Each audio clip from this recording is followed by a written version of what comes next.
बिस्मिल्लाहिर्रहमानिर्रहीम। अस्सलाम वालेकुम दोस्तों, मैं आपका दोस्त आपका भाई जहांज़ेब परदेसी फूड के साथ। दोस्तों मैं आज आपके साथ शेयर करने वाला हूँ कोफ्ते की रेसिपी। जी हाँ दोस्तों, जिन बहन भाइयों को शिकायत है कि हमारे कोफ्ते टूट जाते हैं, जायका अच्छा नहीं बनता, फ्लफ़ी नहीं बनते, तो इंशाल्लाह आज मैं आपके साथ ऑथेंटिक होटलों वाले कोफ्ते बनाने का तरीका शेयर करूँगा। तो चलिए दोस्तों, ज़्यादा टाइम वेस्ट किए बिना चलते हैं आज की रेसिपी की जाने।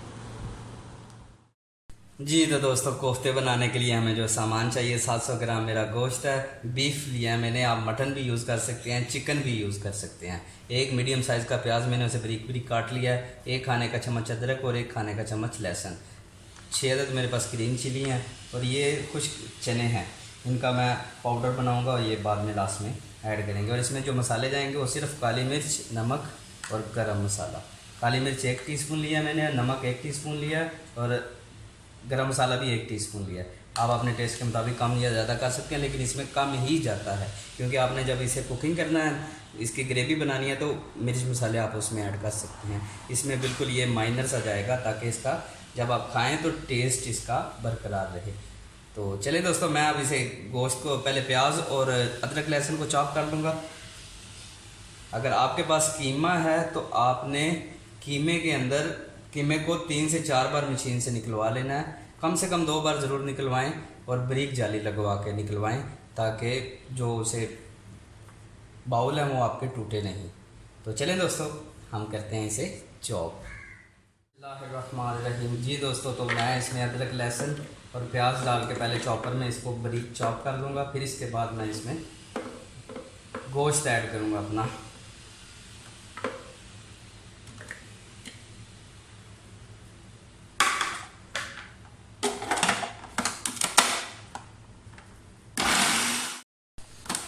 जी तो माशाल्लाह प्याज और अदरक लहसुन मेरा बारीक चॉप हो चुका है। अब मैं इसमें अपना गोश्त ऐड करूँगा। बिस्मिल्लाह।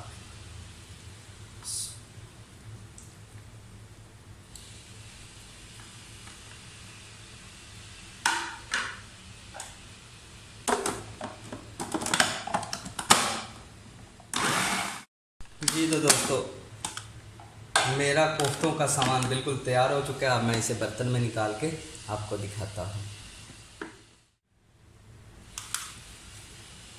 माशाल्लाह जी, क्या प्यारी खुशबू आ रही है।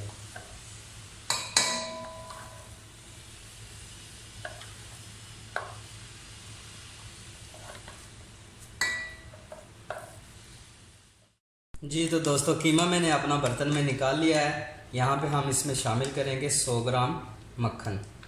अगर आप मक्खन नहीं यूज़ करना चाहते हैं या नहीं अवेलेबल है तो आप इसमें घी यूज़ कर सकते हैं, देसी हो चाहे डालडा हो। ऑयल यूज़ नहीं करना, बस आपने घी यूज़ करना है। घी से ज़रा पिचपिचाहट ज़रा अच्छी बनती है।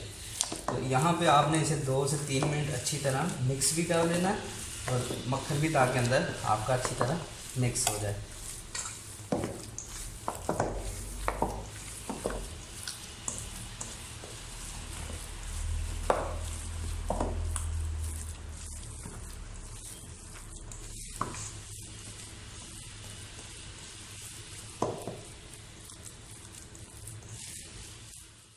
जी तो दोस्तों, मैंने अपना कीमा 20 मिनट हो गया फ्रिज में रखा था। हाथों को आपने ऑयल लगा लेना है अच्छी तरह।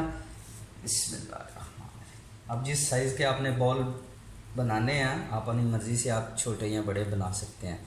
जो स्टैंडर्ड साइज़ है मैं उस साइज़ में बनाऊंगा। इस तरह हाथों में अच्छी तरह लेके आपने बॉल बना लेना है इसके।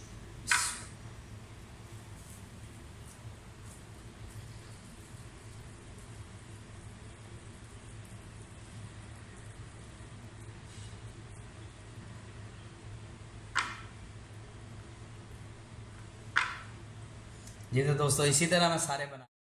जी तो दोस्तों, माशाल्लाह हमारे मीट बॉल कोफ्ते तैयार हैं बिल्कुल। इस स्टेज पर आकर आप इसे शॉपिंग बैग में डालकर फ्रीज़ कर सकते हैं 40 दिन के लिए।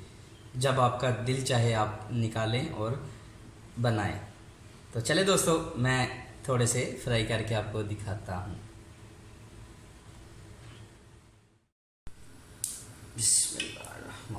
जी तो दोस्तों, पैन मैंने चूल्हे पे चढ़ा लिया है और मैं ये 4 पीस फ्राई करके आपको दिखाता हूँ।